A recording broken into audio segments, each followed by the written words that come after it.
Bueno, buen día a todos y nada, gracias por seguir el curso a los que están del otro lado en esta clase de consulta hicimos ahí un poco de algunas preguntitas de la unidad anterior porque no habíamos terminado todos los teóricos y por otro lado algunas preguntas de la unidad 5 que Álvaro ya comenzó.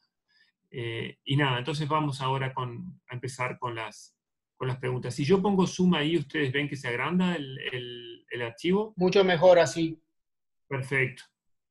Entonces, bueno, vamos con la pregunta 1 que dice, el factor de transcripción HIF1 controla la expresión de la eritropoyetina. HIF1 se une a la secuencia TTGTTX, donde X es T o G, digamos, A, C.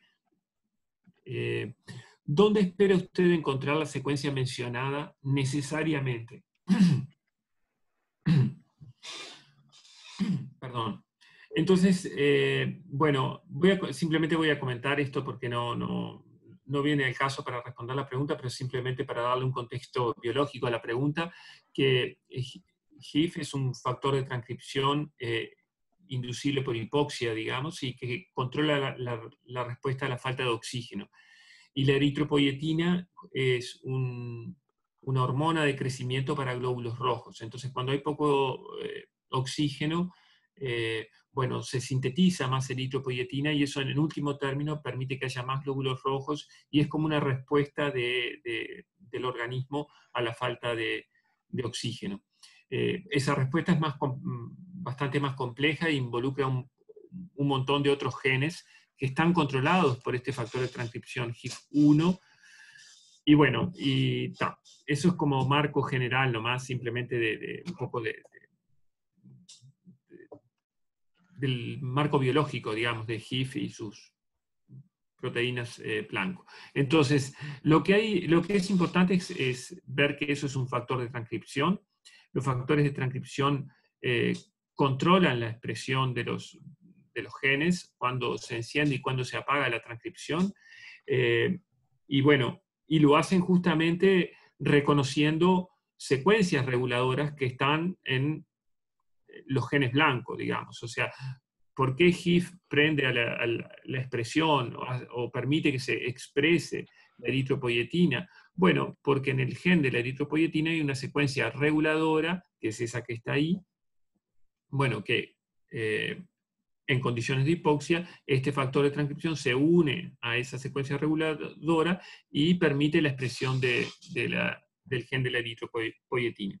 Entonces, bueno, es bastante sencilla la pregunta, en realidad parece como complicada, pero en realidad es bastante sencilla. Los factores de transcripción necesariamente se unen a secuencias regulatorias, y en este caso a una secuencia regulatoria del gen de la eritropoyetina, que es el gen en cuestión, en último término. No hay ninguna razón para pensar que un factor de transcripción se va a unir a un exón de la eritropoyetina o a un intrón de la eritropoyetina. Y bueno, y redondamente equivocada está la opción D, digamos, que dice que esa secuencia estaría en el ARN mensajero que codifica para la eritropoyetina. Porque para empezar, esa secuencia es una secuencia de ADN y no de ARN. Y después, además, eso, al unirse a una secuencia regulatoria, bueno, simplemente da la orden de que eso se da la orden junto a otras proteínas que funcionan en el inicio de la transcripción, de que ese gen se transcriba. Pero esa orden no es que esté en el ARN mensajero, es para que el ARN mensajero se transcriba. No sé si se entiende la explicación. Es como bastante sencilla. Hay que saber que los factores de transcripción se unen a secuencias regulatorias, controlan la expresión de los genes y se unen a secuencias regulatorias de sus genes blancos. Eso es básicamente lo que hay que saber, más allá de los nombres, más allá de que es HIF y la eritropoyetina y que la secuencia es TT, XAC, digamos. El concepto fundamental es ese. No sé si tienen alguna pregunta en relación a esto?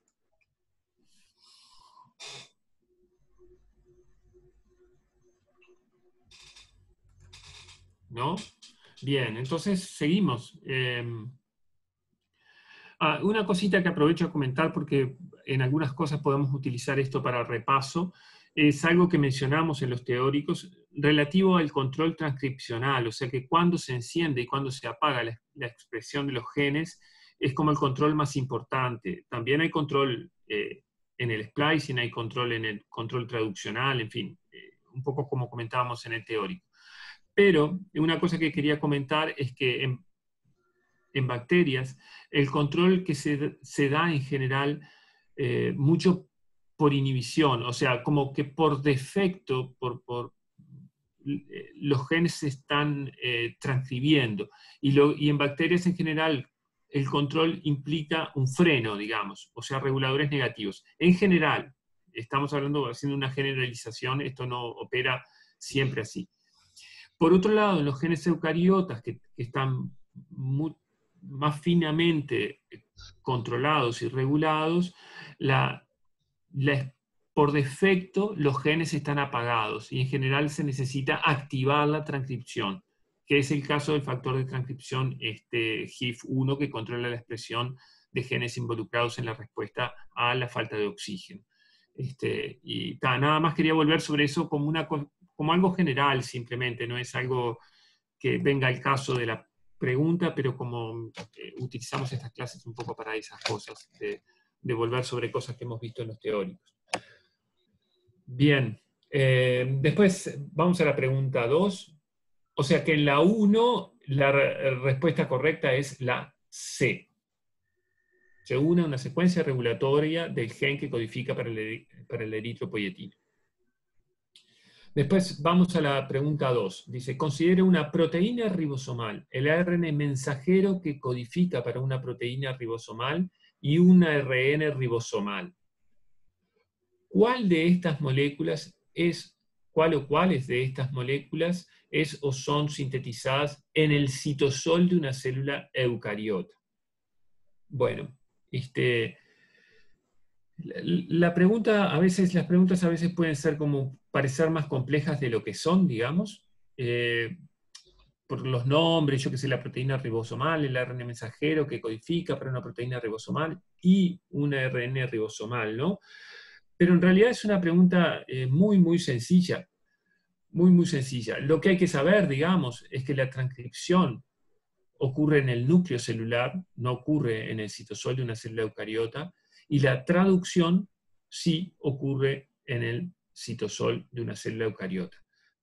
Cualquier gen es transcripto en una célula eucariota dentro del núcleo celular, hecha la excepción de la mitocondria, que es algo que ya hemos hablado que no estamos considerando en este tipo de preguntas genéricas. Las mitocondrias tienen unos 20 genes de los 22.000 genes que tiene el genoma humano y se transcriben en la mitocondria, pero es como una excepción, digamos. Cuando nos referimos si no estamos haciendo foco en la mitocondria, que no lo hacemos además porque es un caso muy, muy particular, bueno, simplemente que la transcripción de los genes ocurre en las células eucariotas en el núcleo.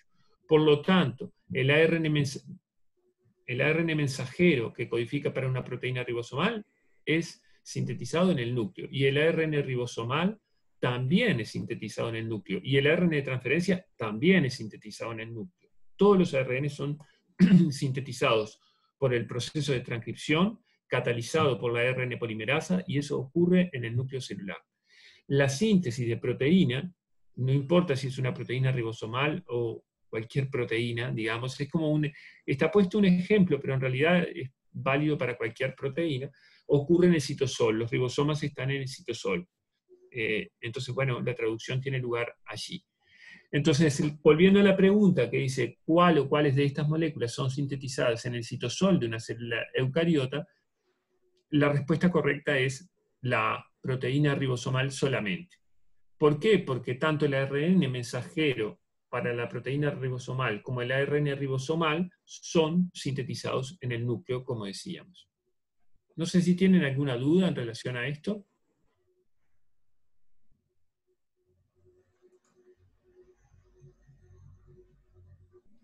En el chat no hay nada.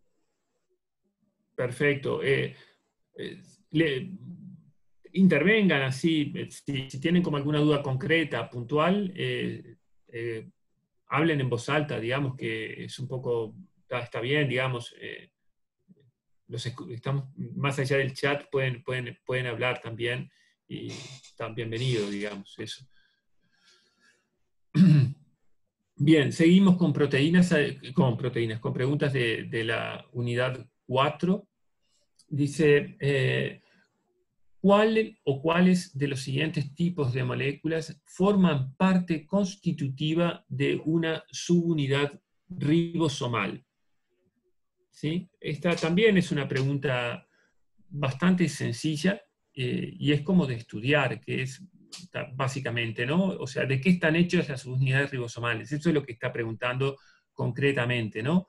Entonces, bueno, la subunidad ribosomal es, la subunidad ribosomal, tanto la pequeña como la grande, están hechas de moléculas de ARN que se autoensamblan con moléculas de proteínas. Es ARN ribosomal y proteínas ribosomal. Y eso se autoensambla formando una subunidad ribosomal.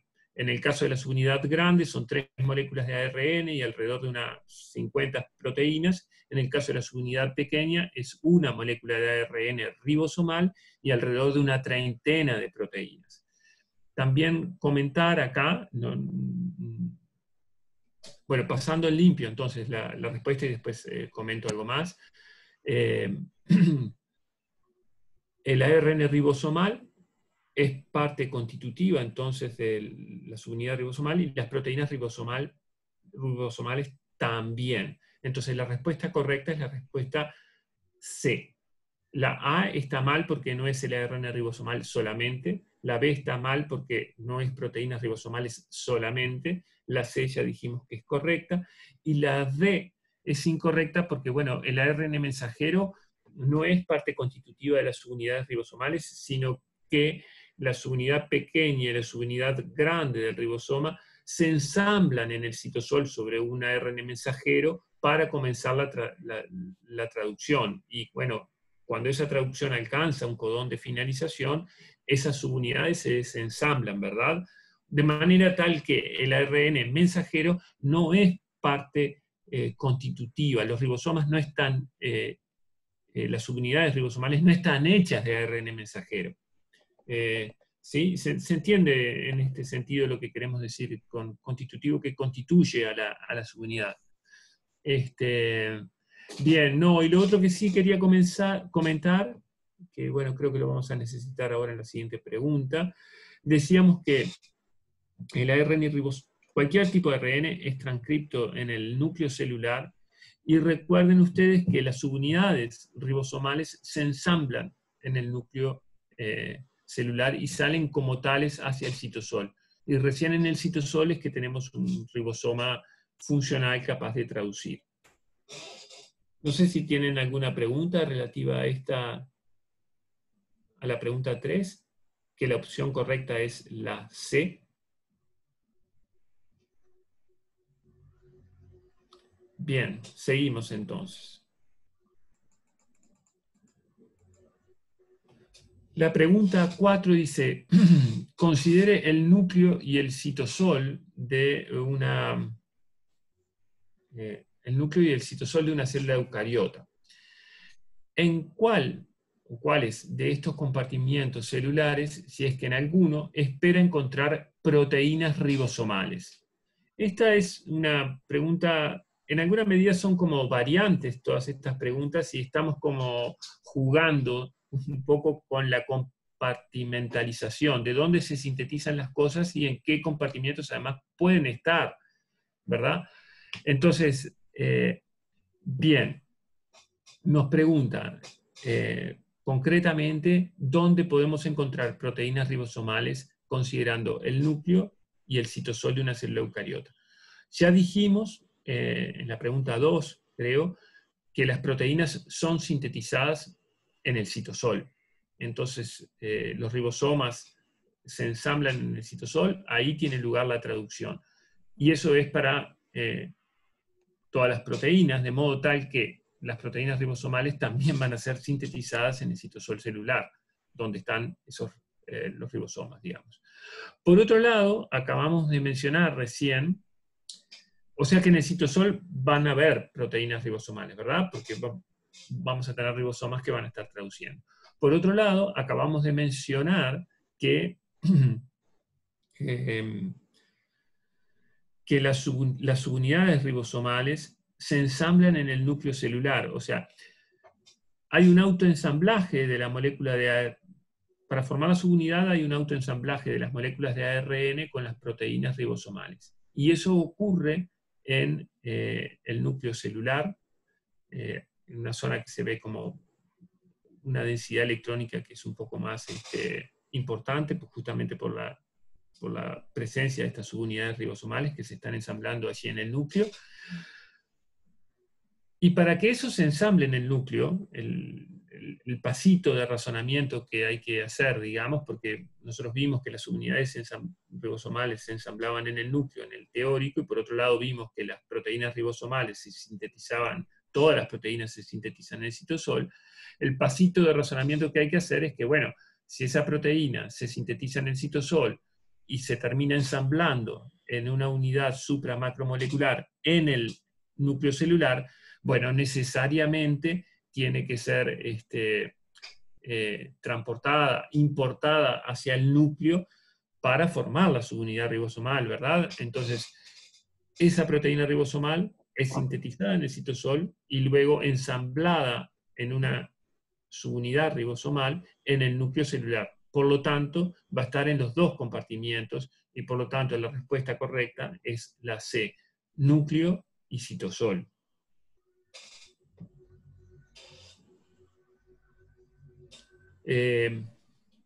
También comento acá, que es una cosa bastante importante, que bueno, que hemos estado viendo que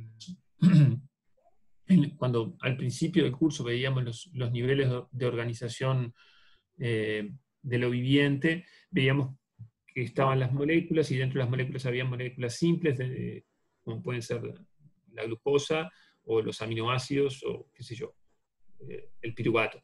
Después estaban los polímeros, como por ejemplo en el caso de los polímeros de aminoácidos, que son las proteínas, en los polímeros de la glucosa puede ser el glucógeno, por ejemplo en algunas células animales.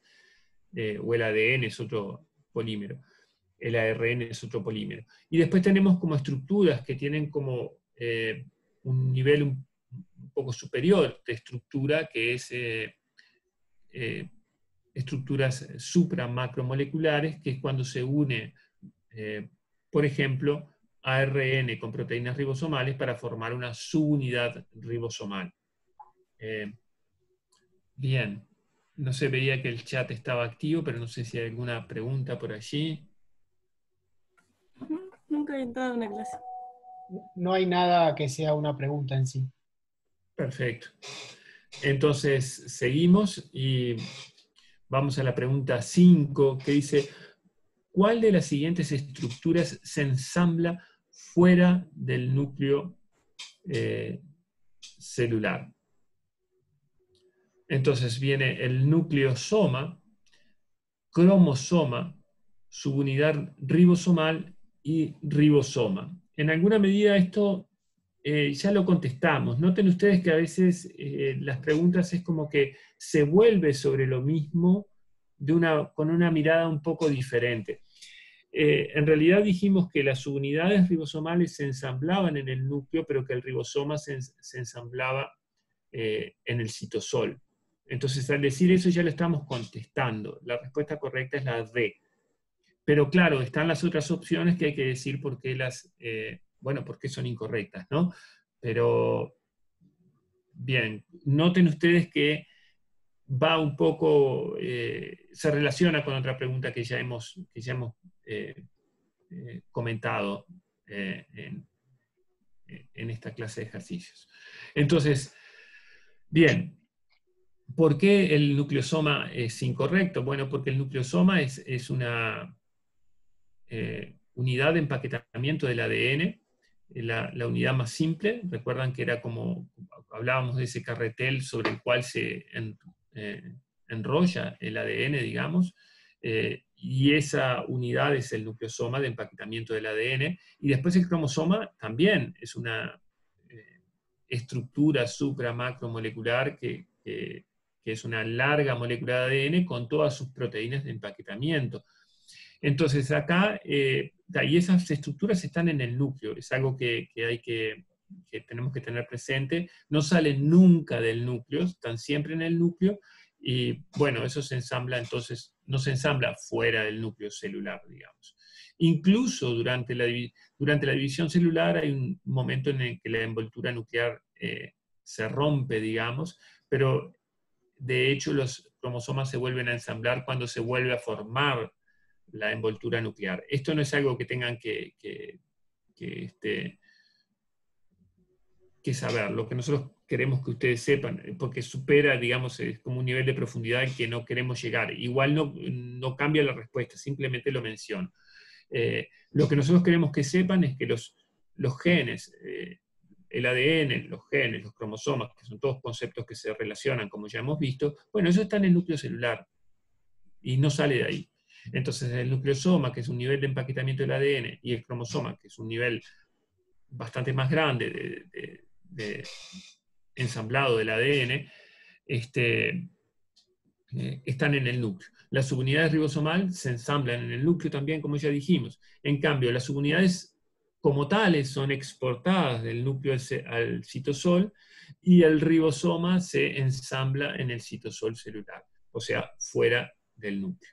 Y eso lo mostramos en una diapositiva, no me acuerdo si fue en el último o en el penúltimo teórico, que justamente mostrábamos todo el tránsito que había entre núcleo y citosol, y en alguna medida seguimos un poco la vida de una proteína ribosomal, desde cuando es transcripto el gen para una proteína ribosomal, ese ARN mensajero es luego traducido en el citosol, esa proteína ribosomal luego ingresa al núcleo, se ensambla en una subunidad ribosomal, y luego la subunidad ribosomal sale al citosol, donde se ensambla en un ribosoma para traducir proteínas. Entonces, simplemente recordar esa diapositiva que mostramos en clase.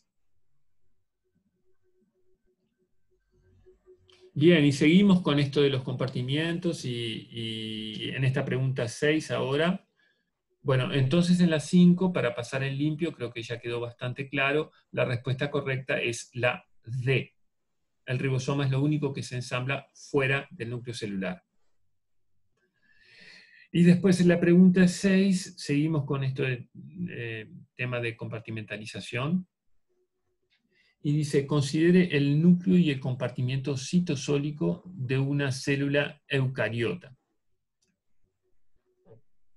¿En cuál o cuáles de los compartimientos celulares, si es que en alguno, espera encontrar ARN mensajero? Entonces seguimos con este asunto que es importante ubicar las cosas donde están en la célula y dónde ocurren los procesos dentro de una célula. ¿Qué proceso ocurre en un lugar? ¿Qué proceso ocurre en otro? En fin, eso es como nos da una idea del funcionamiento de la vida de una célula. Entonces acá la pregunta concreta es, ¿dónde esperamos encontrar ARN mensajero? Considerando de vuelta núcleo y citosol. Por supuesto, ya desde el vamos en la pregunta estamos excluyendo a los poquitos genes mitocondriales, que eso ya lo hemos aclarado, que no lo estamos considerando, porque además es algo que no vimos y es algo muy, muy particular y de muy poquitos genes. Pero bueno, acá pregunta sobre núcleo y compartimento citosólico de una célula eucariota. ¿En cuáles de los compartimentos celulares entonces esperamos encontrar ARN mensajero? Ya mencionamos, esta pregunta en realidad también ya fue comentada. La respuesta es como evidente de lo que venimos comentando. ¿Por qué? Porque ya dijimos que todos los ARN son sintetizados en el núcleo. Y eso abarca al ARN mensajero, todos. el ARN ribosomal es sintetizado en el núcleo por transcripción, por la ARN, catalizado por la ARN polimerasa, lo mismo los ARN de transferencia, y lo mismo los ARN mensajeros. Simplemente hay como una vueltita acá, que hay que saber que en las células eucariotas hay un proceso adicional a la transcripción, que es el proceso de splicing, ¿verdad? Entonces, los ARN son transcriptos por la ARN polimerasa a un transcripto primario que contiene los exones y los intrones, y luego los intrones son removidos por el proceso de corte y empalme o splicing, y ese proceso quirúrgico tiene lugar en el núcleo celular también. Ahora bien, ese ARN mensajero, como decíamos, que proviene del transcripto primario que fue al cual se le eliminaron los intrones y que además tiene otras modificaciones. Hablábamos muy brevemente de que se le agregaba una modificación en el extremo 5' y una cola de poliana en el extremo 3'. Ese ARN mensajero es lo que es exportado al citosol, porque en el citosol es donde es traducido a proteína. De modo tal que bueno, el ARN mensajero es sintetizado en el núcleo y es exportado del núcleo al citosol, donde es traducido a proteína. Así pues, la respuesta correcta a esta pregunta es la opción C, núcleo y citosol. Bueno, un poco eso. No sé si tienen como alguna pregunta en relación a estas cosas que estamos viendo, de transcripción, traducción, localización.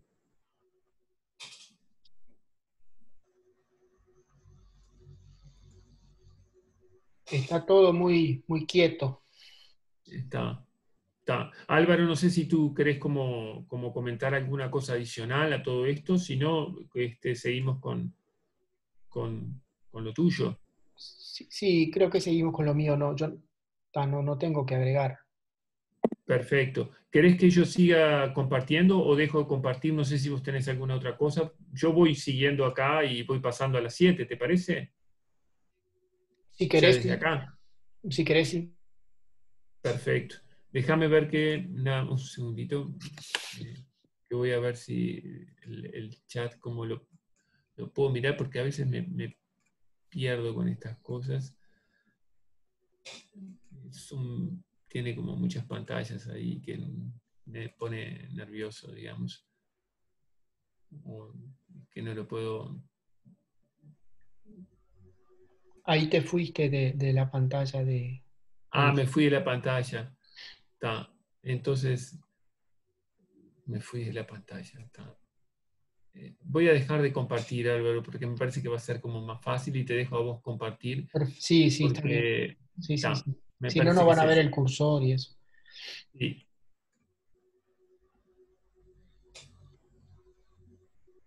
Ah, Bárbaro. Ahora sí estoy con el chat, un que momento. no lo podía ver. Un momento que tengo que abrir el repartido, que claro, no lo tenía abierto. Un segundo.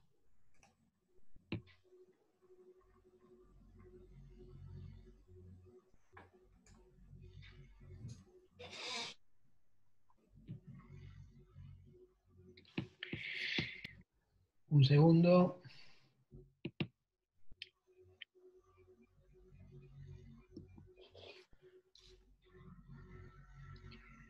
Bien. Bien.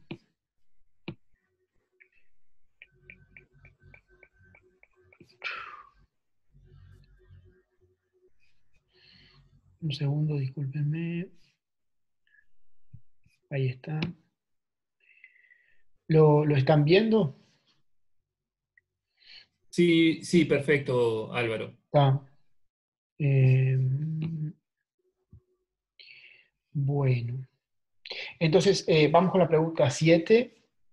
Dice, el compartimento celular que se encuentra por fuera de las membranas de los organelos y por dentro de la membrana plasmática, bueno, ¿cómo se llama? Esto no tiene mucha vuelta. Por afuera de la membrana de los organelos, pero intracelular, o sea, por adentro de la membrana plasmática, está el compartimiento más grande de la célula, que es el compartimento citosólico, que el nombre más correcto, digamos, sería compartimento citosólico, y a veces para simplificar decimos sencillamente el citosol, ¿verdad? El lumen de los organelos, bueno, son varios compartimientos, ¿verdad? Es el interior de los organelos, es lo que está por dentro de la membrana de cada organelo. El medio extracelular es lo que está por fuera de la membrana plasmática, y el compartimiento nuclear es, bueno, lo que está dentro del núcleo, y unido pero también separado del compartimiento citosólico por los poros nucleares, que como ustedes saben, no son espacios donde no hay una membrana separando, pero de todos modos hay una cierta restricción al pasaje de, en particular, macromoléculas, restricción que hace justamente ese complejo supramacromolecular de proteínas que se llama complejo de poro. Bien, ¿podemos seguir a la siguiente? Seguimos. El compartimento celular que se encuentra por fuera de la o las membranas plasmáticas de las células, ¿cómo se llama? Y eso en realidad lo mencionamos recién explicando la pregunta anterior, que está relacionada. Ese compartimento es lo que llamamos el compartimento extracelular o el medio extracelular, ¿verdad?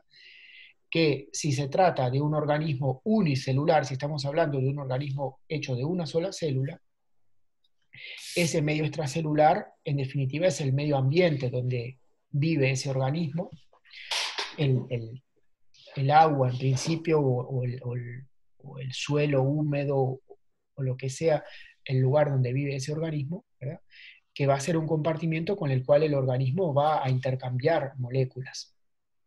Si se trata de un organismo multicelular como nosotros, hecho de muchas células, en principio ese medio extracelular es el líquido que baña nuestras células y que se continúa con el líquido de la sangre. Un poquito simplificadamente sería eso, y es un compartimento muy importante para un montón de funciones.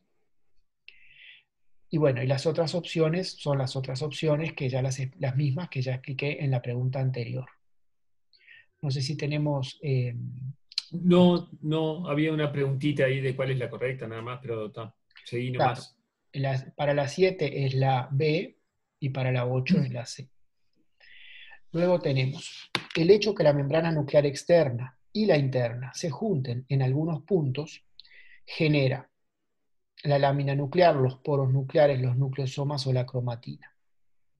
Entonces, veamos. El núcleo está rodeado por una doble membrana, que en conjunto se denomina envoltura nuclear. Esa doble membrana está formada por una membrana nuclear externa y una membrana nuclear interna.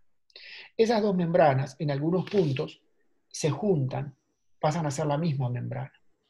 Y cuando eso ocurre, en esos lugares, se generan naturalmente espacios sin membrana, pequeños espacios sin membrana, que son los poros nucleares, donde están regulando el pasaje, en particular de moléculas grandes, los complejos de poro de los que ya les hablé. Entonces, la correcta es la B, los poros nucleares. ¿Tá? Esto, en términos de gestos y de palabras, es difícil de entender, realmente hay que ir a diapositivas de la primera clase de la unidad 5. No lo hago ahora porque parar de compartir pantalla y compartir otra pantalla me come tiempo y me parece que no vale la pena. Las otras opciones, bueno, no son correctas. La opción A, la lámina nuclear, es otra cosa, ¿verdad? La lámina nuclear es una red proteica relacionada con el citoesqueleto por su constitución, por las proteínas que la forman, que está por adentro de la membrana nuclear interna y es la que le da la forma aproximadamente esférica al núcleo. Los nucleosomas, lo vieron con Gustavo, son la unidad más básica de empaquetamiento del ADN, en la cual varias histonas, proteínas que se llaman histonas, sirven como apoyo, digamos, para que el ADN se enrolle sobre ellas. La cromatina es el nombre que se le da al conjunto de la mayoría del contenido nuclear, o sea, del material genético junto con las proteínas asociadas. ¿Sigo a la 10 o Sí, hacemos alguna otra perfecto. explicación? No, en el chat no hay nada, No hay Álvaro. nada. Bien.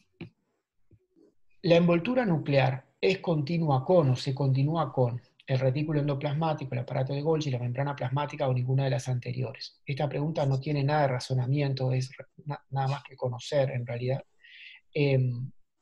Vimos que la envoltura nuclear es continua con el retículo endoplasmático. Y de hecho, ¿se acuerdan que el retículo endoplasmático en buena parte de él se denomina retículo endoplasmático rugoso? Porque en su cara citosólica hay unidos ribosomas. Y si ustedes miran imágenes de la envoltura nuclear, en la cara citosólica de la membrana nuclear externa, la que da el citosol, van a ver también ribosomas, porque de hecho eso no se distingue del retículo endoplasmático. En la membrana, del lado interno, del lado nuclear de la membrana interna, en lo que mira al núcleo, no, ahí no hay ribosomas. Bueno, las otras opciones son el aparato de Golgi, que es el siguiente, digamos, organelo de la vía biosintética exocítica, la que empieza con el retículo endoplasmático. Pero el aparato de Golgi no se continúa con la envoltura nuclear. Está separado, si bien se ubica cercano al núcleo en la célula. La envoltura nuclear no es continua con la membrana plasmática, de hecho el núcleo está en general hacia el centro de la célula. Bien, esto no tiene mucha historia, es saber eso nomás.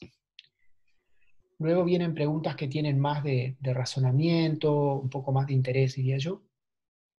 Y en particular empezamos con un bloque de 4 preguntas, de la 11 a la 14, que se apoya en un diagrama de parte del tema de tráfico vesicular que vimos en clase. Y vimos en clase para explicar cómo, a partir de un mismo compartimiento, de un mismo organelo en el tráfico vesicular, se pueden generar diferentes vesículas que llevan diferentes moléculas adentro de ellas y que van a parar a diferentes compartimientos aceptadores en este intercambio vesicular, ¿verdad? La vesícula de arriba va a parar a un compartimiento A, por ahora es genérico, y la vesícula de abajo, que tiene otra carga que se dice lleva otras moléculas, va a parar a otro compartimiento que le llamamos B en términos genéricos. Entonces, la primera pregunta dice, el compartimiento celular representado, la primera pregunta del bloque, el compartimento celular representado en blanco en la figura es, o sea, todo esto, ¿verdad? Todo lo que no está en gris, todo esto, ¿qué compartimento es? Las opciones son el compartimento citosólico, el compartimento nuclear, el medio extracelular o ninguna de los anteriores. Bien, y esto es muy parecido a una pregunta que ya vimos antes, o sea, si esto es tráfico vesicular, el tráfico vesicular ocurre entre organelos del sistema vesicular, o sea, el retículo endoplasmático, el aparato de Golgi, los endosomas, los lisosomas, etc.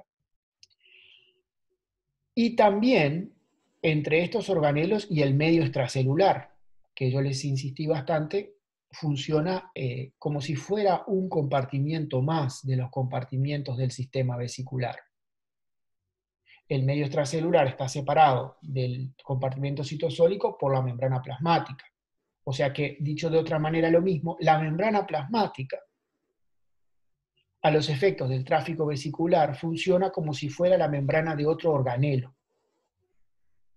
Dicho de otra manera aún, el intercambio de vesículas en el sistema vesicular ocurre por gemación y fusión de vesículas, y las membranas en las que ocurre esa gemación o esa fusión pueden ser membranas de organelos y o pueden incluir, digamos, a la propia membrana plasmática. Bien. Entonces, las membranas que están en gris en este dibujito son membranas de organelos y o la membrana plasmática. Lo que está en blanco, que está por fuera de la membrana de los organelos y por dentro, digamos, de la membrana plasmática, es el compartimento citosólico. O sea, una explicación larga para algo que la mayoría de ustedes se van a haber dado cuenta intuitivamente en un segundo, que es así. O sea, lo que está en gris acá pueden ser lumen de organelos o en algún caso puede ser el medio extracelular. Lo que está en blanco es el compartimento citosólico, que está separado, ¿verdad?, de esos otros compartimentos por membranas. Si no se entendió esto, me dicen y lo vuelvo a explicar. Luego, pasamos de compartimientos genéricos a posibilidades de compartimientos específicos. Dice, si el compartimento que está dicho como compartimento A, en gris en la figura, fuera el medio extracelular, el compartimento B debería ser alguno de estos. Entonces vamos a mirar el dibujo. Nos coloca la pregunta en la posibilidad que el compartimento A, o sea, este espacio acá, sea el medio extracelular. Quizá a muchos de ustedes eso los desconcierte, nada más que por la forma en que está dado el dibujo, que está hecho el dibujo. Porque esperaríamos ver, ¿cómo les voy a decir?, un círculo que rodeara toda la célula, y lo que está fuera de ese círculo es el medio extracelular, ¿verdad? Sin embargo, yo los voy a tratar de convencer de que esto que se muestra acá es equivalente. Si aceptamos que no se está mostrando toda la célula, sino que se está mostrando un pedacito, ¿verdad? Cosa que muchas veces ocurre en la microscopía, ¿verdad? En particular en la microscopía electrónica, lo que vemos es un corte bidimensional, pero a su vez vemos un campo, vemos una parte de la historia, no vemos toda la historia. Si aceptamos eso, que estamos viendo una parte, a ver, las células no son esferas perfectas. Las células no son esferas perfectas.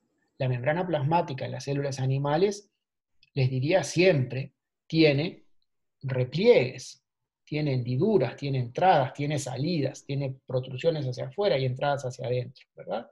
Entonces, perfectamente, esto podría ser un pedacito de la membrana plasmática, y esto ser medio extracelular, continuarse con el medio extracelular grande, digamos así, el gran volumen de afuera. Si no se entiende, me dicen y vuelvo, ¿no? Entonces, aceptemos que esto puede ser el medio extracelular, más allá de cómo está dibujado, que no lo hace directamente intuitivo. Si esto fuera el medio extracelular, está recibiendo pequeñas vesículas de un organelo, ¿verdad? Y entonces, ¿qué organelo sería ese? Ese organelo tendría que ser el aparato de Golgi, y más específicamente la cara trans del aparato de Golgi, porque la vía biosintética exocítica va del retículo endoplasmático al Golgi cis, al Golgi medio, al Golgi trans, y de ahí se forman vesículas de secreción, que son como esto, que se fusionan con la membrana plasmática, y otras vesículas que se fusionan con endosomas. Pero si partimos de que este es el medio extracelular, por lo tanto este pedacito es membrana plasmática, plegada hacia adentro, ¿verdad? Esta vesícula es una vesícula de secreción, y seguimos yendo para atrás, esto tiene que ser el trans-Golgi. Voy a parar acá, porque esto es difícil, para preguntar si se entiende, y en particular preguntarle además a Gustavo cómo la ve, digamos. No, bien, creo que por ahí hay esa complejidad que decías por el dibujo, digamos, nada más, que está pero me parece que después la explicación se entiende. A ver, dice, claro, hay algo, eso sí, está bien, yo me perdí en algún momento porque te pasaste de la 11 a la 12 ahí, pero en la... No,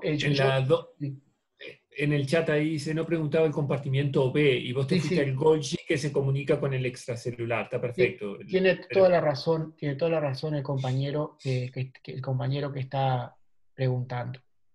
Lucía. Yo me hice toda Yo la... también Sí, me dejé llevar por el hilo, sí, perdón, sí, también. la explicación sigue siendo totalmente válida, pero yo estaba explicando como si la preguntara, perdón la redundancia, ¿cuál es este compartimiento? Que no dice ni A ni B.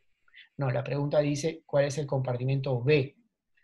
Entonces hay que hacer un razonamiento más, que es que si esto es el Trans-Golgi y da vesículas que van, por un lado, van a la membrana plasmática, pero da otras vesículas que van a otro compartimiento, ¿verdad? Que ya no es la membrana plasmática, o sea, el compartimento B. Entonces, ese otro compartimiento tiene que ser un endosoma, porque en la cara trans del Golgi se clasifican las proteínas y otras moléculas, y unas van a parar a vesículas que van a la membrana plasmática, y otras van a parar a vesículas que van a endosomas, y después esa carga va a parar a lisosomas. Hay separación ahí, ¿verdad? Entonces, la respuesta correcta es que el compartimiento B es un endosoma. ¿Tá? El que era el aparato de Golgi es este compartimento dador que no dice A, ni B, ni C. Podríamos haberle puesto una C y preguntábamos por este perfectamente. Pero la respuesta correcta de la pregunta que está planteada, ¿verdad?, es la C, 12C. Esto es un endosoma. O sea, esto es el trans-Golgi, da vesículas que van por un lado a la membrana plasmática, por otro lado a endosomas. Esta pregunta es bastante difícil, pero yo se las quería hacer en este contexto, me parece que ayuda. Yo simplemente una anotación a lo que vos venías comentando, Álvaro.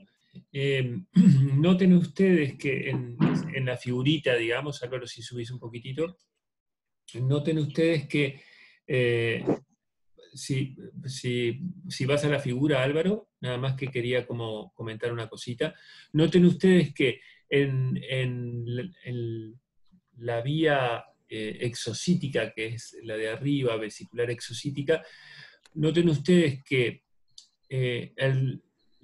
la carga A, que es la pelotita que está ahí en el Trans-Golgi, tienen ustedes una carga A, esa carga A que está dentro de la luz, digamos, de ese organelo, después termina en el medio extracelular, ¿no? Porque si el compartimiento A era el compartimiento extracelular, o sea, eso es algo que Álvaro siempre hace como referencia al hecho de decir que lo que está en la luz, en el interior, en la luz, en el lumen de esos organelos, es topológicamente equivalente con el exterior celular. Perfecto. Entonces, simplemente como volver sobre ese asunto, porque ahí para salir al medio extracelular no está atravesando ninguna membrana.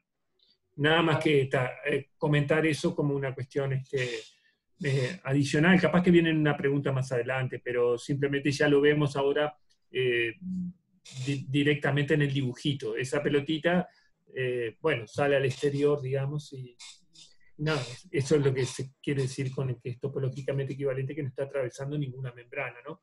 Y ahí, Simplemente se fusiona, ¿no? esa membrana con la membrana plasmática y queda hacia el exterior celular. claro, y eso es lo que se llama la exocitosis.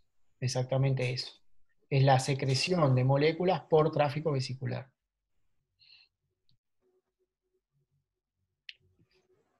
Bien. Luego dice, la pregunta 13 dice, ¿cuál o cuáles de las siguientes clases de proteínas mostradas en el diagrama, si es que alguna de ellas, necesariamente tienen señales de importación a retículo endoplasmático? Entonces hay que ver de vuelta el diagrama y en particular fijarse en los receptores de carga y en las proteínas SNARE. ¿Tá? Lo que llamamos receptores de carga, bueno, está señalado acá, ¿verdad? Son proteínas transmembrana que tienen un sitio de unión orientado hacia el lumen de los organelos, que es capaz de unirse de agarrar, digamos, a una molécula que debe ser selectivamente transportada en determinada dirección en el tráfico vesicular, lo que llamamos una carga, digamos, que acá dice carga A, carga B, ¿verdad? Estos son los receptores de carga, este y este de acá. Y las proteínas SNARE, o SNARE en inglés, son proteínas que catalizan la fusión de membranas, ¿verdad? Y que están expresadas en diferentes membranas del sistema vesicular y que se unen entre sí unas con otras, tipo de snare con otro tipo de snare, para catalizar el evento de fusión de membranas, ¿verdad?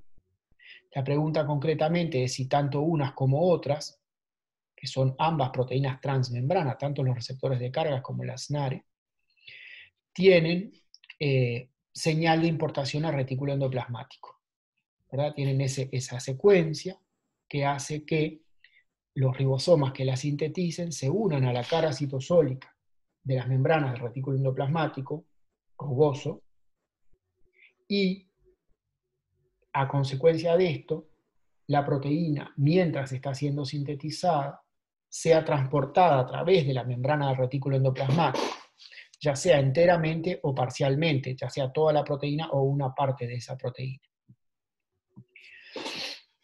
Entonces, acá lo que hay que saber es que el retículo endoplasmático es, digamos, la puerta de entrada al sistema vesicular. Las proteínas no ingresan a las membranas del sistema vesicular, ni al lumen de los organelos del sistema vesicular, incluyendo el medio extracelular, que funciona como otro lumen más. No ingresan en ningún lugar que no sea el retículo endoplasmático. O sea, las proteínas que tienen que cumplir su función en el lumen de los organelos del sistema vesicular, en el medio extracelular, en las membranas de los organelos, o en la membrana plasmática, todas esas deben comenzar su vida, digamos, siendo sintetizadas en ribosomas asociados, pegados a la cara citosólica del retículo endoplasmático rugoso. Y eso ocurre porque todas esas proteínas tienen, de una forma u otra, señales para importación al retículo endoplasmático. Son justamente esas señales las que hacen que el ribosoma, que está sintetizando la proteína, se pegue transitoriamente al retículo endoplasmático. Y todo el conjunto se asocie con un transportador que envía la proteína hacia el interior del retículo endoplasmático. Este transporte transmembrana de proteínas,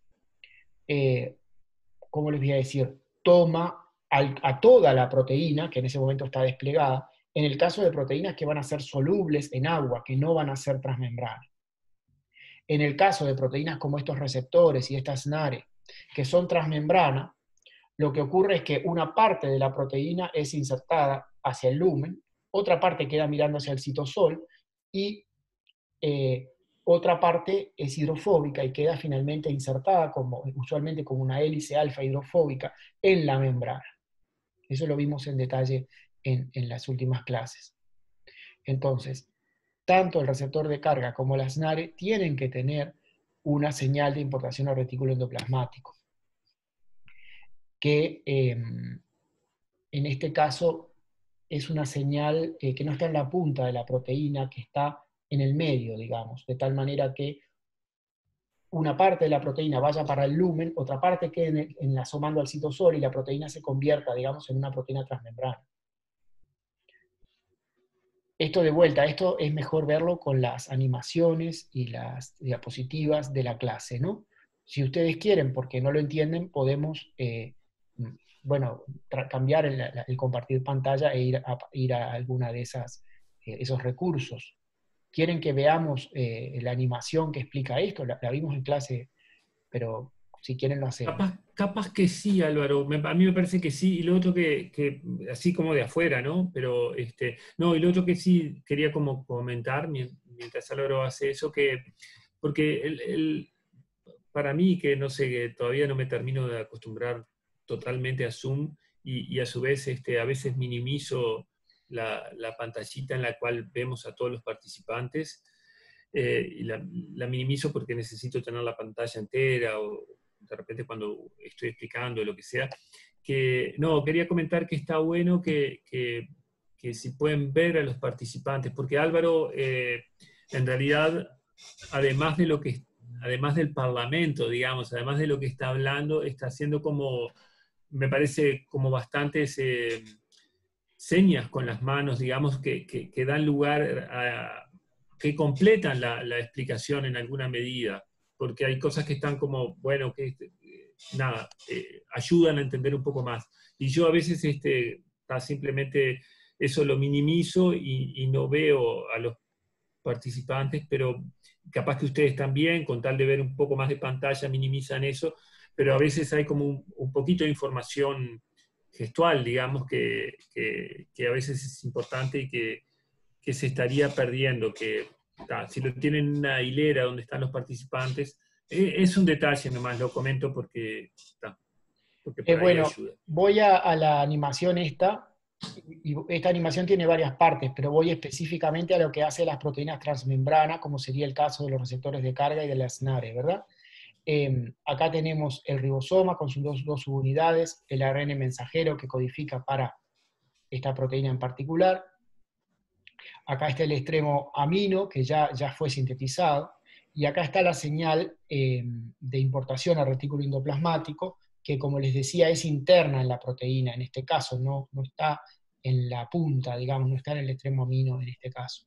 Entonces, esa señal igualmente es reconocida por determinadas otras proteínas que no vemos en detalle en el curso, que hacen que todo el conjunto, ribosoma, ARN mensajero y proteína en tren de ser sintetizada, se asocien con un transportador, esa especie de balde lila que aparece ahí, un transportador para proteínas en la membrana del retículo endoplasmático, que en este caso va a transportar solo una parte, en este caso el extremo, la parte más carboxilo terminal, podría ser al revés, según la dirección en que esté esta secuencia. Va a transportar, en este caso, bueno, la parte carboxilo terminal de la proteína hacia el lumen. Luego, el transportador suelta, digamos, libera hacia el costado, hacia el interior de la membrana, lo que era la secuencia señal esa, que es hidrofóbica mayoritariamente, y se va a plegar en forma de una hélice alfa hidrofóbica que va a constituir el dominio transmembrana de la proteína, ¿verdad? Entonces va a quedar el dominio, digamos, citosólico, lo que está expuesto al citosol, que ya les digo, en este caso es la parte amino terminal, pero podría ser al revés, el dominio transmembrana, que es, en este caso es una hélice alfa transmembrana, que es el caso más usual por lejos, y el dominio luminal, digamos, el dominio que está asomando al lumen del retículo endoplasmático, luego quedará mirando hacia el lumen del endosoma, etc. Esto es lo que estábamos hablando recién. Bueno, creo que voy a ir de vuelta al Perfecto, repartido. Álvaro, sí, me parece que...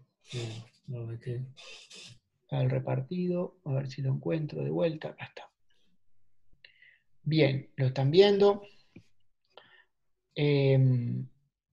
Entonces, a ver, la respuesta correcta acá, de la 13, de la que hablamos mucho, es la C, ¿verdad? Los dos tipos de proteínas de las que hablaba la pregunta tienen que tener una secuencia señal de importación al retículo endoplasmático. Luego dice, ¿cuál de las siguientes proteínas o clases de proteínas necesarias para el tráfico vesicular son mostradas pero no nombradas en el diagrama? Entonces vamos a ver qué nos muestra el diagrama pero no lo nombra y que es necesario para el tráfico vesicular, ¿verdad? Y lo que nos muestra pero no nombra son estas proteínas acá, ¿verdad? Con esta forma tan particular, todo esto, que forma como un cascarón, digamos, representado acá en 2 dimensiones, pero hay que imaginarlo en las 3 dimensiones del espacio, como una cáscara, digamos, alrededor de la vesícula, que luego se suelta, se libera, se separa, antes que la vesícula haga el evento de fusión. Esto, si ustedes recuerdan el contenido de las clases, son lo que se llaman las proteínas de revestimiento, que son las que recubren la vesícula, catalizan la formación de una vesícula, su separación del compartimento dador, y luego se sueltan de vuelta, dejando la vesícula, entre comillas, desnuda, para el evento de fusión con la membrana aceptadora. ¿Ah?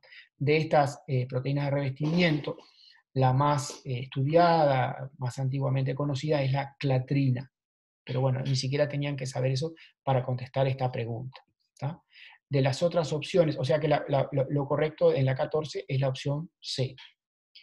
Otras opciones, tubulina y actina, o sea, proteínas del citoesqueleto, que son o pueden ser necesarias para el transporte de vesículas, pero no están mostradas en la figura. y proteínas adaptadoras, también necesarias, pero tampoco mostradas en la figura. Las proteínas adaptadoras son proteínas que, ¿cómo les voy a decir? Están, en un diagrama más detallado, están entre la proteína de revestimiento y la propia vesícula, pero acá no están mostradas, lo que está mostrado es solo la proteína de revestimiento. O sea que acá otra vez la 14 es la C. ¿Sigo? Sí, Sí, ok. no hay nada en el chat. Después dice, para las preguntas 15 y 16, considere que la porción C terminal de una proteína es transportada al lumen del retículo endoplasmático en paralelo con la síntesis de esa proteína. En tanto, la porción N terminal permanece en el compartimiento citosólico. Eso es tal cual lo que vimos en la animación, esa que acabamos de ver. Tal cual. Usted razona que la proteína debe tener señal de importación al retículo endoplasmático en el extremo N terminal, que es eliminada antes que la proteína se termine de sintetizar, en el extremo N terminal, que no es eliminada y entonces se pliega como una hélice alfa hidrofóbica, hacia el medio de la proteína, pero es eliminada, y hacia el medio de la proteína y no es eliminada. Esta opción, la D, la última, es la correcta, y corresponde exactamente a lo que vimos en la animación. La señal está hacia la mitad de la proteína, es interna, no es eliminada, y se pliega como una hélice alfa hidrofóbica, termina constituyendo el dominio transmembrana de la proteína. ¿A qué vienen estas opciones que dicen que la secuencia señal es eliminada? Vienen a que, en los casos de las proteínas que son enteramente solubles en agua, las que van a parar libres al lumen del retículo endoplasmático en primera instancia y luego al lumen de los otros organelos o al medio extracelular en segunda instancia, en esos casos suele pasar que la señal de importación al retículo endoplasmático está en la punta, está en el extremo aminoterminal, y una vez que, o en realidad en paralelo a que la proteína es traslocada al lumen, esa parte que es hidrofóbica y ya no sirve y en realidad molestaría, es cortada por una enzima específica. Creo que está bien que muestre ahora esa otra parte de la animación que ya vimos, que corresponde a esos casos, para entender un poco los distractores, porque si no, ¿para qué vienen esos distractores? Este es el comienzo de la misma animación, ¿verdad? Y corresponde al caso de una proteína luminal, o sea, que va a parar al lumen, que no es transmembrana, que es enteramente soluble en agua, ¿verdad? Y la secuencia señal, que es la que está en rojo, para importación al retículo endoplasmático, en este caso está en el extremo amino terminal, lo primero que se sintetiza de la proteína, el extremo amino. Y como esa proteína después, en principio, no va a exponer partes importantes que sean hidrofóbicas, esa secuencia señal, que es hidrofóbica en el caso de la secuencia señal del retículo endoplasmático, es cortada. Esta especie de Pac-Man que viene ahí representa a una enzima que corta, que hidroliza una unión peptídica específica, ¿verdad? Luego, la secuencia señal ya cumplió su función, ya no sirve, y la proteína va a parar al lumen del retículo endoplasmático y se pliega allí. Después esta proteína podrá moverse al lumen del aparato de Golgi, al lumen de los endosomas, a los lisosomas, en otros casos al medio extracelular. Bien, vuelvo entonces al repartido.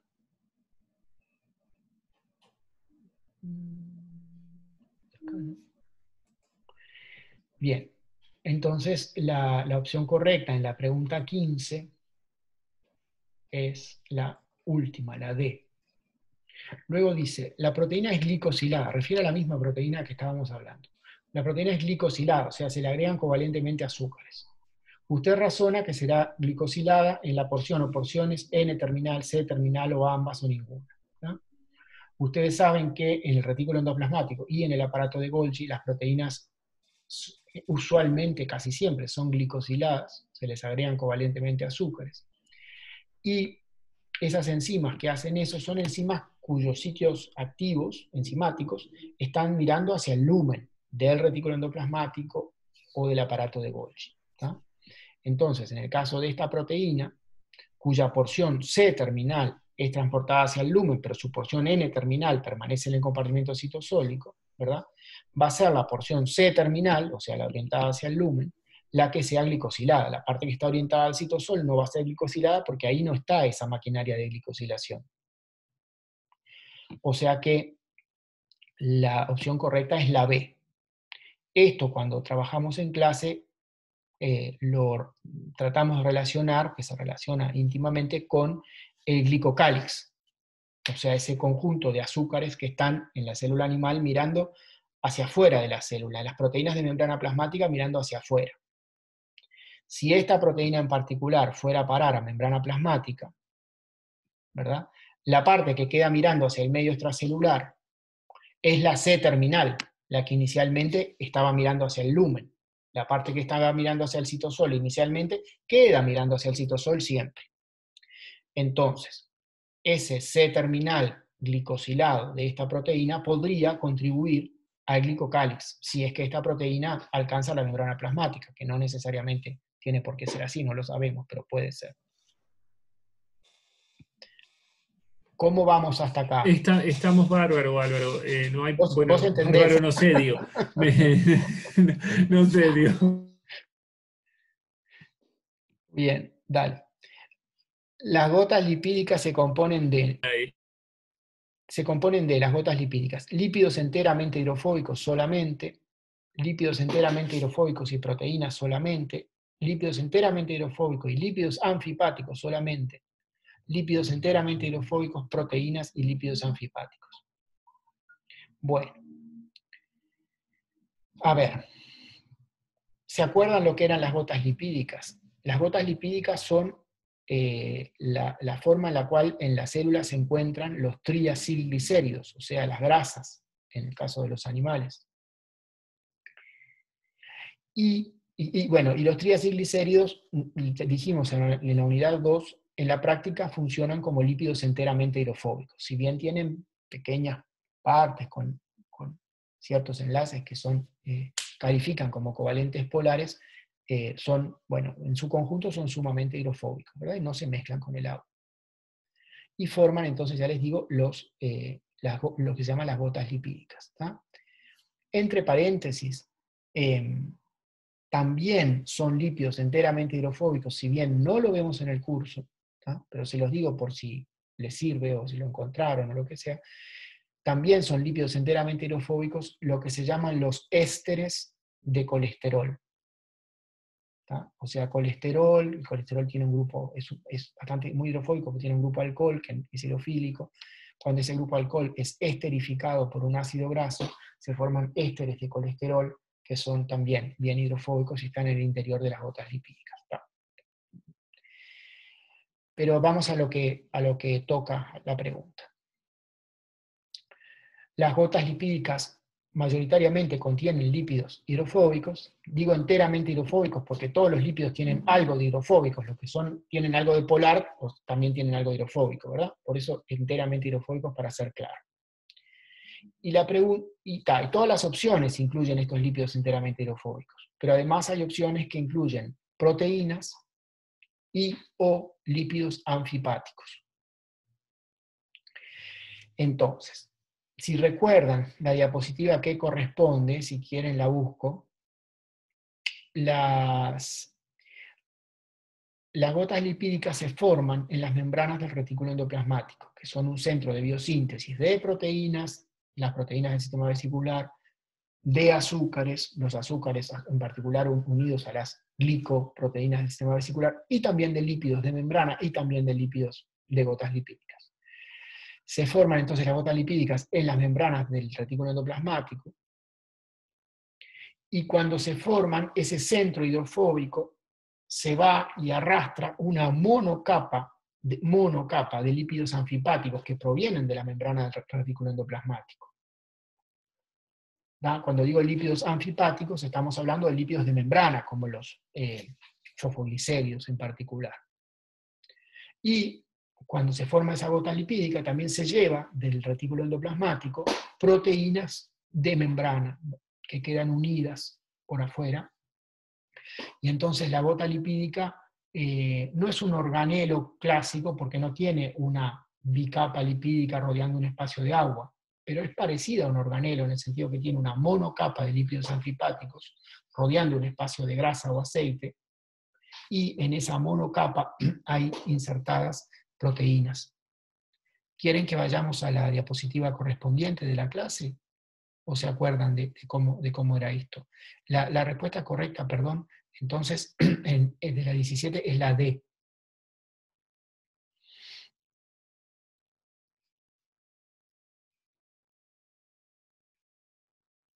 ¿Sigo? La última, que es la 18, dice, ¿cuál de los siguientes compartimientos razona usted que tendrá un pH más ácido? El medio extracelular, un endosoma, un fagosoma o un fagolisosoma. ¿Está?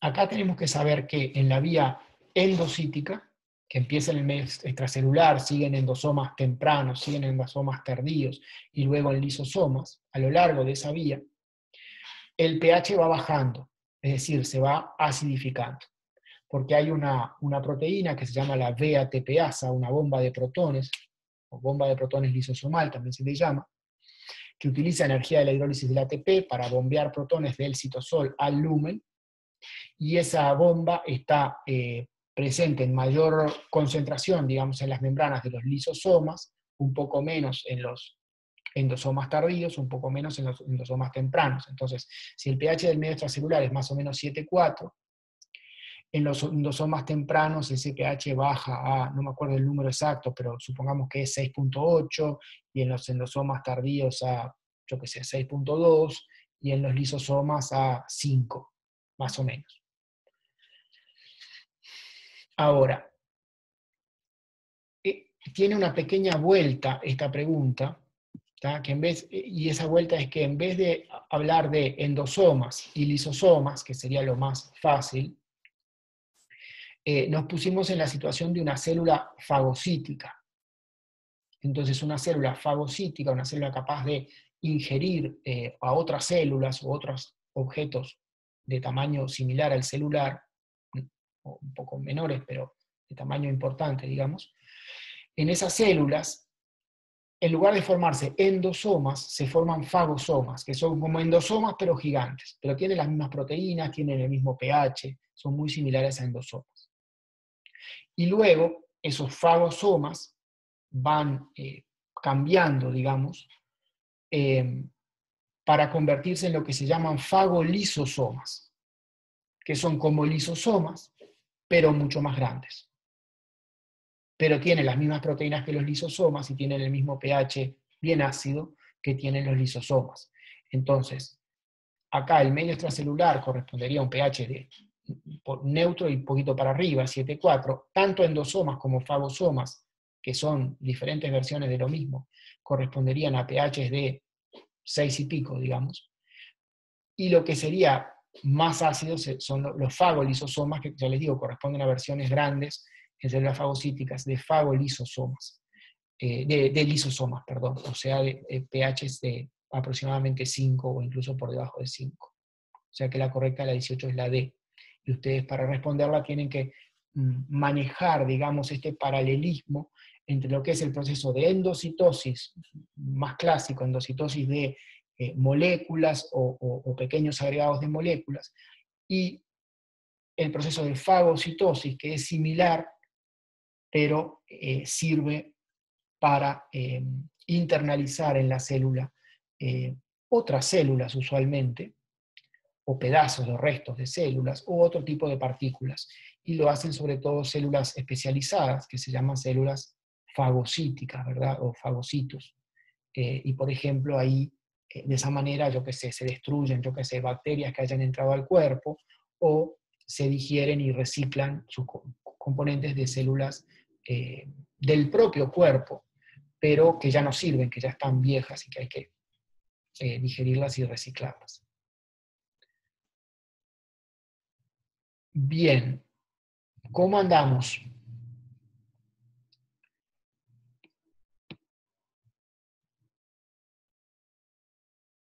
No estoy viendo mucha participación.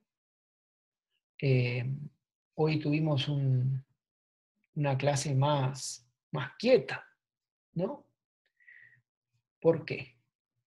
¿Cómo estamos? ¿Qué dice en el chat? Ah, acá tenemos algo. No existe la posibilidad, a ver, no existe la posibilidad de que el medio extracelular sea más ácido que cualquier organelo intracelular. Sí.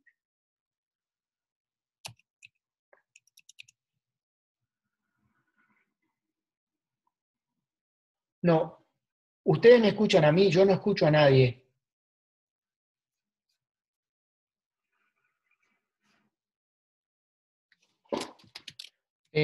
Gustavo, no te escucho, ¿eh? No sé por qué. No está silenciado, pero no te escucho. Bueno, voy a ir a contestar esta pregunta que hace Laura. Dice, no existe la posibilidad de que el medio extracelular sea más ácido que cualquier organelo intracelular.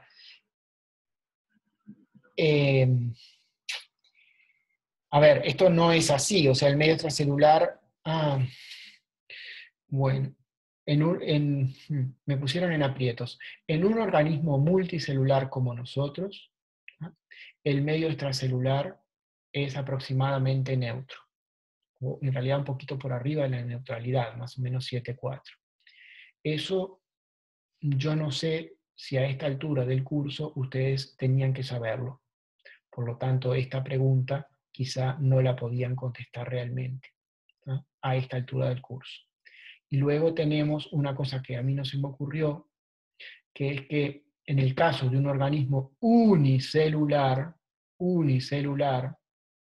eucariota, porque estamos hablando de eucariotas, si estamos hablando de compartimentos internos, ese organismo podría, teóricamente, habitar en un ecosistema muy ácido. Existen esos ecosistemas en la Tierra y existen bacterias, les diría yo, que viven bien en esos ecosistemas, pero en realidad con la información que ustedes disponían y con lo que está en la pregunta, no habrían tenido la posibilidad de formalmente descartar que la opción correcta fuera medio extracelular. O sea que esta pregunta habría que modificarla realmente. ¿Tá?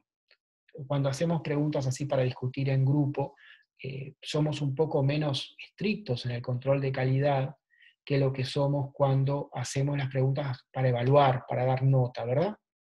Cuando hacemos las preguntas para evaluar, eh, escribimos la respuesta correcta y la explicación, el razonamiento que había que hacer paso por paso para llegar a la respuesta correcta. Y nos fijamos que cada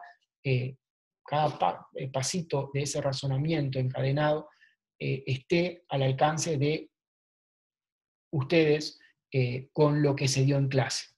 ¿tá? Y en ese control de calidad, esta pregunta 18 no habría pasado al control de calidad. Esa es la verdad. Pero para discutir así en grupo, somos un poco más laxos porque, bueno, igual si hay alguna cosa que falta se explica, ¿verdad? Pero está bien lo que señaló Laura, lo que era, que ustedes no tenían la información para descartar el medio extracelular.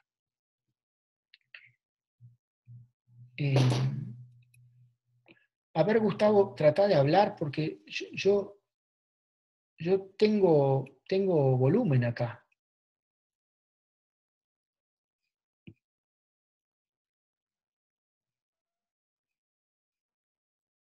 No, no sé qué pasa. A ver si otro de los compañeros trata se saca el silencio y trata de hablar. Tenemos mensajes. Ah, qué curioso. Yo los escucho a los dos, a los dos. Ellos escuchan a los dos. ¿Y por qué? Porque tengo el volumen al máximo acá. Qué raro esto. ¿Cómo puede ser esto?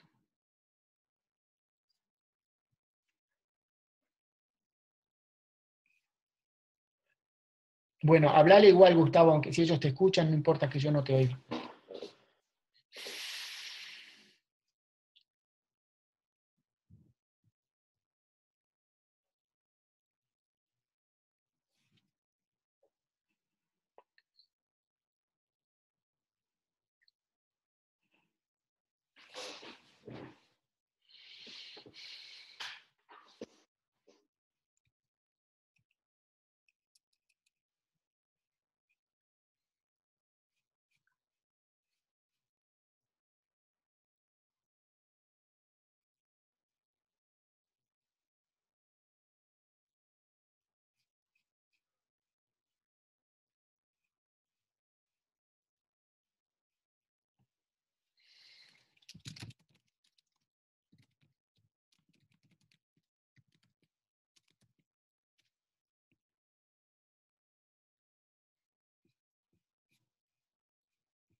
Bueno,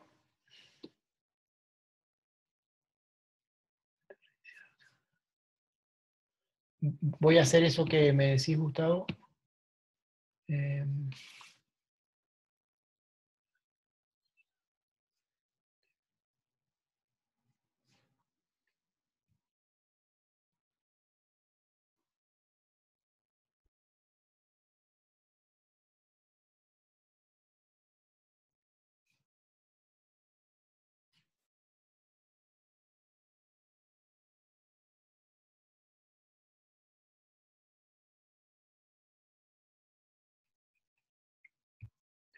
No sé, no me doy cuenta, qué pasa con el audio.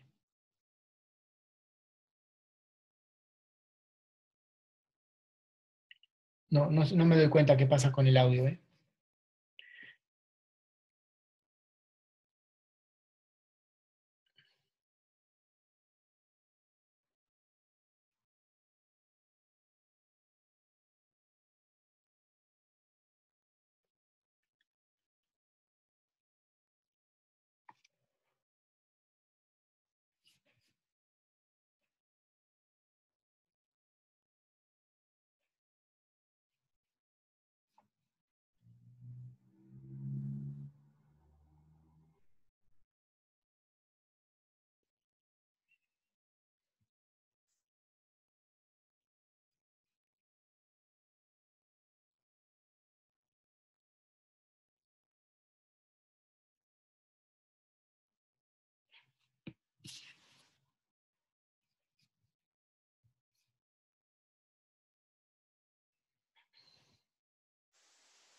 Hola.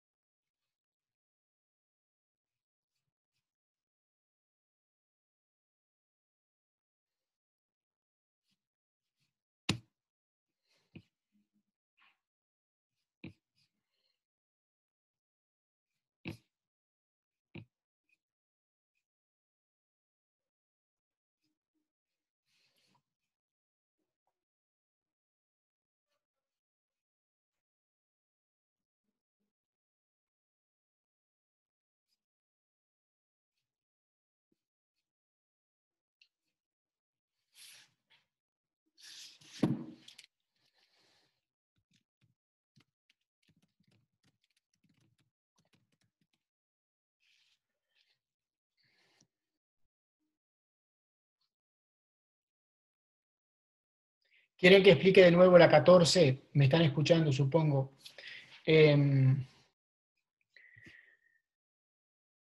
A ver, un segundito que tengo que, tengo que compartir la figura. Compartir pantalla, acá. No, esto no es...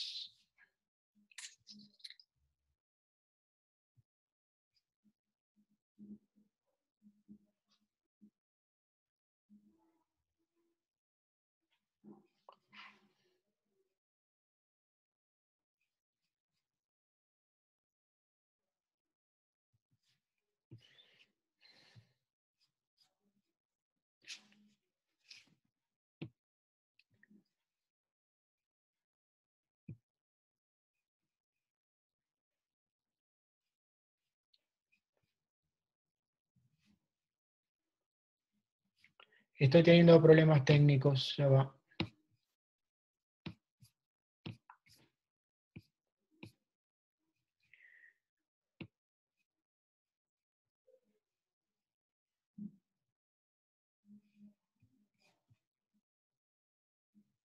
Ahí, ¿ven la figura?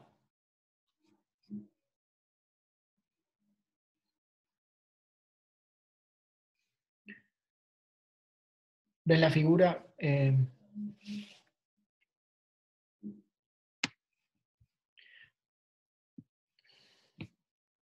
Ok, bueno, estas proteínas que están representadas acá, esto que está representado acá y que está representado acá y acá, son proteínas de revestimiento, ¿tá? Como la clatrina, tienen esa forma. ¿tá? Y son proteínas que se unen a la cara citosólica de las membranas de los organelos y catalizan la gemación, que se dice, de las vesículas, y después se separan. Entonces, estas proteínas acá son las que son necesarias para el tráfico vesicular, están mostradas, pero no están nombradas. En ningún lado dice proteína de revestimiento, podría decirlo. ¿Tá? Eso era la pregunta. ¿Se entiende ahora?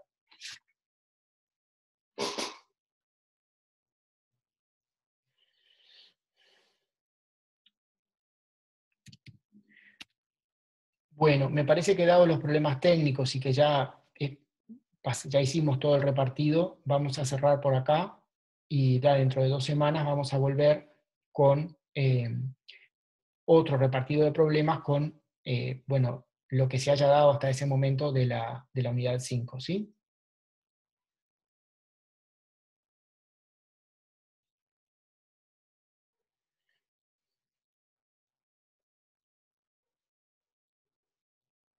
¿De acuerdo?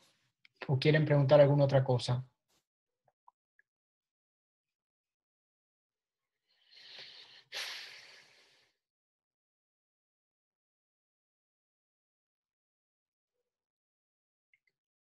¿Cerramos? Contéstenme ahí en el chat porque no los estoy escuchando, perdón.